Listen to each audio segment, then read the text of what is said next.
കാണാൻ നിസ്സാരക്കാരാ, പക്ഷേ അവര് നിസ്സാരക്കാരല്ല.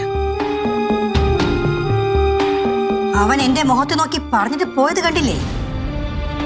ആവണിക്കൊരാവശ്യം വന്നാ ഇരുട്ടടി അടിക്കും, വേണമെങ്കിൽ ആളെ വിട്ടവൻ തല്ലിക്കുന്നു.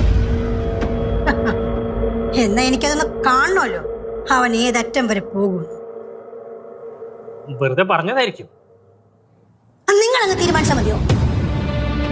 ആവശ്യമില്ലാത്ത സമയത്ത് സംസാരം വേണ്ട, കേട്ടല്ലോ?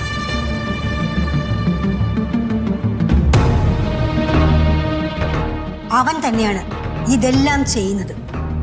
അതാണ് അവൻ കൃത്യമായിട്ട് പറഞ്ഞിട്ട് പോയത്. ഇനി എന്താ വേണ്ടെന്ന് എനിക്കറിയാം.